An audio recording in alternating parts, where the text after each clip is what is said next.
À présent que le résumé du dialogue est terminé, je vous invite à le réécouter si nécessaire. C'est bien l'avantage d'une vidéo par rapport à un cours en présentiel. Je vais maintenant vous citer quelques passages du dialogue qui m'ont plutôt interpellé. Je vous invite à mettre la vidéo en pause après chaque citation et à méditer dessus. Je suis de ceux qui ont plaisir à être réfutés, s'ils disent quelque chose de faux, et qui ont plaisir aussi à réfuter les autres quand ils avancent quelque chose d'inexact, mais qui n'aiment pas moins à être réfutés qu'à réfuter.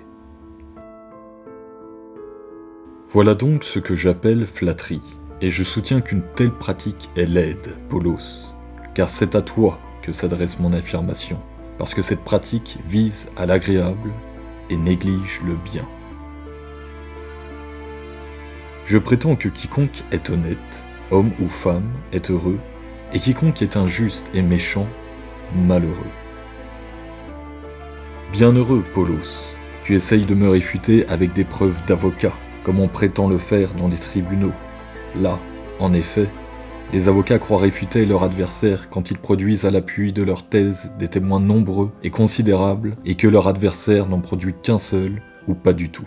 Mais cette manière de réfuter est sans valeur pour découvrir la vérité, car on peut avoir contre soi les fausses dépositions de témoins nombreux et réputés pour sérieux. Ne sont-ce pas les bons plaisirs et les bonnes souffrances qu'il faut préférer dans toutes nos actions ? Ainsi là, où le pouvoir appartient à un tyran sauvage et grossier, s'il y a dans la cité quelques citoyens bien meilleurs que lui, le tyran le redoutera certainement et ne pourra jamais l'aimer du fond du cœur. Mais s'il y a un homme beaucoup plus mauvais que lui, le tyran ne saurait l'aimer non plus, car il le mépriserait et ne rechercherait jamais son amitié.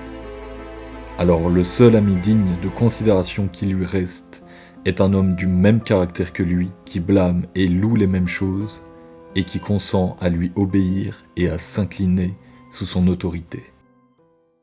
C'est en fait, Caliclès, parmi les puissants que se trouvent les hommes qui deviennent extrêmement méchants.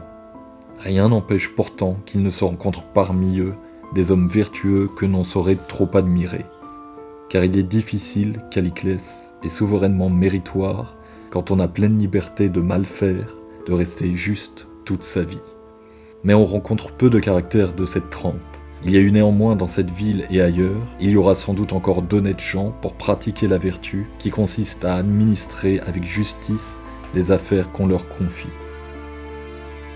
Nous formons les meilleurs et les plus forts d'entre nous, que nous prenons en bas âge, comme des lionceaux, pour les asservir par des enchantements et des prestiges, en leur disant qu'il faut respecter l'égalité et que c'est en cela que consiste le beau et le juste, mais qu'ils paraissent un homme d'une nature assez forte pour secouer et briser ses entraves et s'en échapper.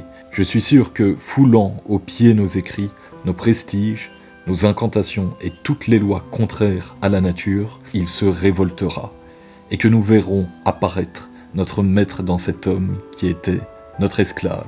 Et alors le droit de la nature brillera dans tout son éclat. Et maintenant, un petit résumé des incohérences soulevées par Socrate lors du débat. En résumé, Gorgias considère que la rhétorique ne doit pas s'occuper du juste et de l'injuste, mais que pourtant, ces derniers doivent être enseignés dans son école. Polos, quant à lui, affirme en effet que la rhétorique ne doit pas s'occuper du juste et de l'injuste, mais avoue que commettre une injustice est laid, donc mauvais, ce qui n'est donc pas compatible avec le bonheur. Et pour Caliclès, il ne fait aucune distinction entre les plaisirs bons et les plaisirs mauvais. Et sans reconnaître les plaisirs mauvais, il risque donc le malheur, ce qui est, une fois de plus, incompatible avec le bonheur.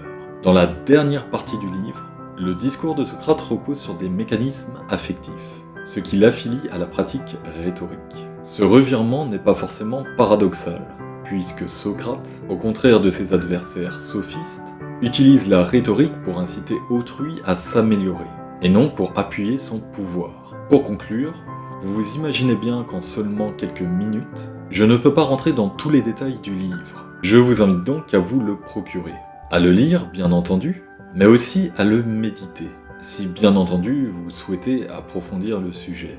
Et maintenant, après une approche d'ordre académique, voici une approche d'ordre pratique.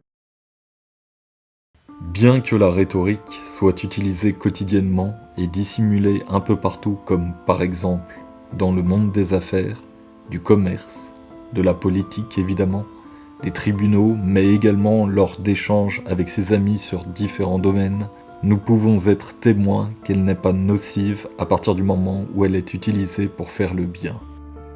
C'est un peu comme les techniques de marketing si vous voulez. En effet, une technique marketing utilisée dans le but de démarquer un produit ou un service de bonne qualité est juste. Là où ça pose problème, c'est lorsque nous utilisons toutes ces techniques liées à la flatterie dans le but de vendre un produit ou un service ou de convaincre une personne en sachant pertinemment que ce que l'on avance est faux.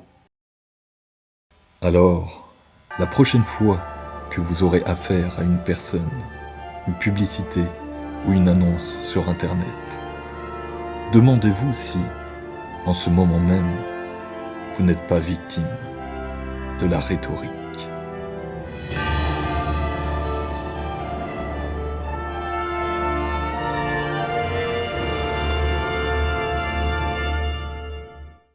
Voilà, c'est tout pour aujourd'hui.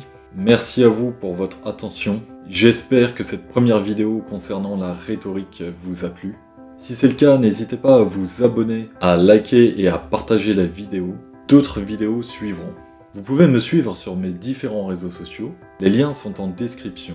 Et si vous le souhaitez, vous pouvez également me faire un don sur mon compte PayPal. Cela m'aiderait beaucoup à développer ma chaîne YouTube. Le lien est également en description. Quant à moi, je vous retrouve le plus rapidement possible dans une prochaine vidéo. D'ici là, portez-vous bien et que la magie de la vie soit avec vous.